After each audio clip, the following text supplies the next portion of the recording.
Evangelho de Marcos, capítulo 16, do versículo 14 ao 20, que diz assim a palavra do Senhor: Finalmente apareceu aos 11, estando eles assentados juntamente, e lançando-lhe em rosto a sua incredulidade e dureza de coração, por não haverem crido nos que o tinham visto já ressuscitado. E disse: Ide por todo o mundo e pregai o evangelho a toda criatura. Quem crê e for batizado será salvo. Quem não crê será condenado. E estes sinais seguirão os que crerem. Em nome de Jesus expulsarão demônios e falarão novas línguas. Pegarão as serpentes, e se beberem alguma coisa mortífera, não lhe fará dano algum. Imporão a mão sobre os enfermos e os curarão. Ora, o Senhor, depois de lhe ter falado, foi recebido no céu e assentou-se à direita de Deus. E eles, tendo partido, pregaram por todas as partes, cooperando com eles o Senhor e confirmando a palavra com sinais que se seguiam. Amém. Vamos repetir o versículo 15. Marcos, capítulo 16, versículo 15. Glórias a Deus. A leitura que nós lemos é em Marcos, capítulo 16, do 14 ao 20. Mas nós vamos repetir o versículo 15, que diz assim: E disse-lhe: Ir por todo mundo, pregar o evangelho a toda criatura. De novo, ide. Ir por todo mundo, pregar o evangelho a toda criatura. Glórias a Deus. Ele nos chamou para isso.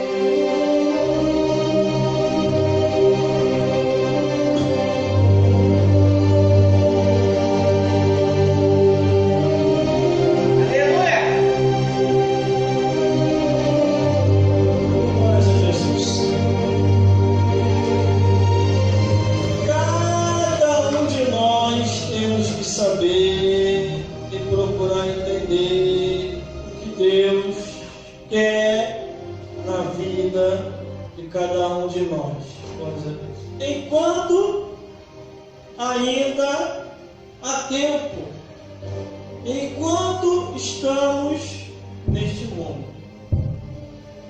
Glórias a Deus.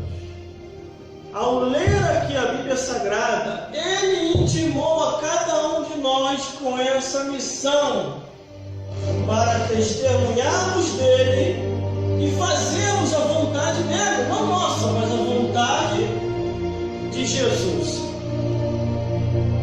No livro de Marcos, capítulo 16, versículo 14 ao 20, está bem claro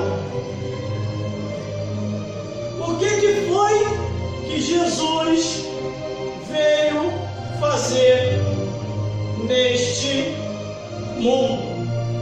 Glórias a Deus.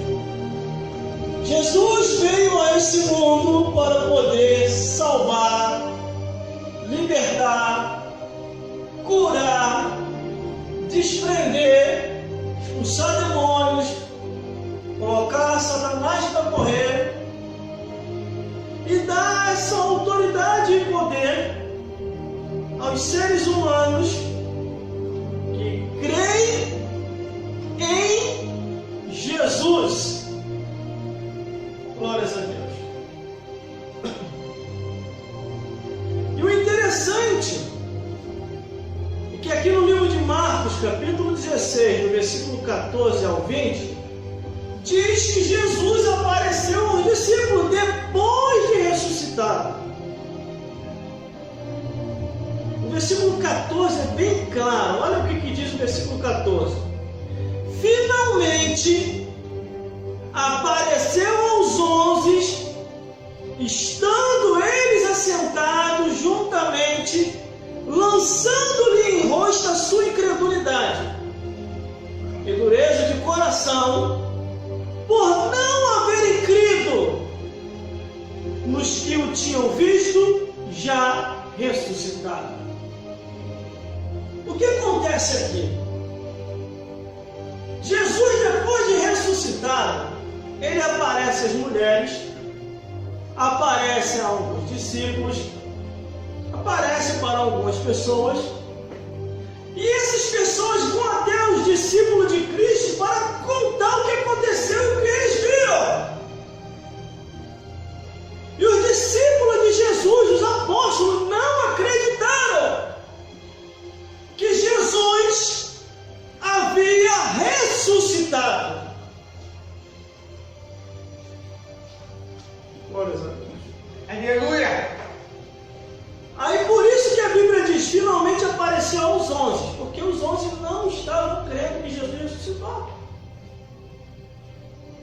Aí diz que jogou a sua incredulidade por terra, eles estavam incrédulos, irmão. Glória a Deus. Por isso que nós temos a cada dia que ler a Bíblia, confiar na Bíblia, buscar a palavra de Deus, procurar entender o que Deus quer com a minha vida, com a tua vida, nesta vida, enquanto ainda estamos aqui.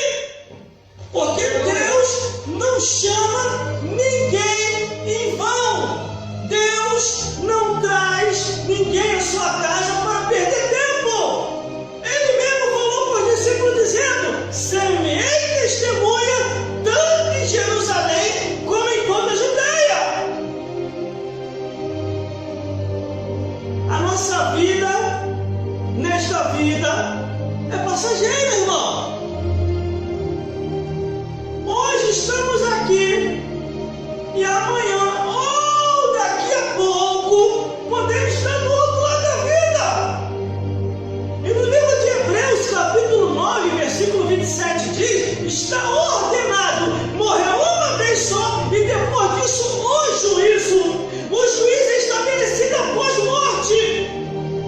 Uns vão ao paraíso e outros vão ao inferno.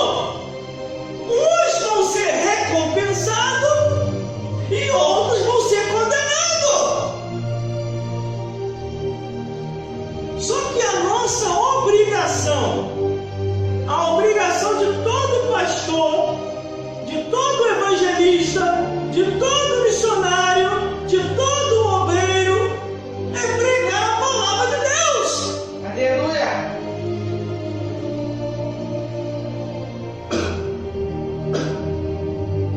Aqui neste altar, ou em outros altares, nós não devemos fazer outra coisa a não ser pregar a palavra de Deus. O altar de Deus não é para ficar perdendo tempo, irmão, contando historinha dessa vida, contando o que viu lá fora, contando a vida dos outros. Não! O altar de Deus é para pregar a palavra de Deus. Aleluia. Por isso que aqui está dizendo no versículo 15: e disse: ide por todo mundo pregar o evangelho a toda criatura. Existe igreja hoje, irmão, que se contenta com coreografia, com grupos, com revelações mentirosas. E na hora da pregação, 5 minutos. Quando tem 10 minutos é um milagre, irmão. Não tem 10 minutos, mas a maioria das igrejas 5 minutos que dão para os pregadores. Aí como que Deus vai falar com a igreja? Como que Deus vai se manifestar à igreja? Como que Deus vai consertar a igreja se não há pregação do evangelho? Muitas igrejas hoje nem mais igreja é missa. Eles não querem mais pregar o que está escrito, ou não dão tempo para a palavra de Deus, irmão. Nós aqui desta igreja temos um privilégio muito grande, porque temos a oportunidade de expandir e falar a Bíblia em tempo real e falar a Bíblia com tempo bastante para explicar que Jesus Cristo salva, liberta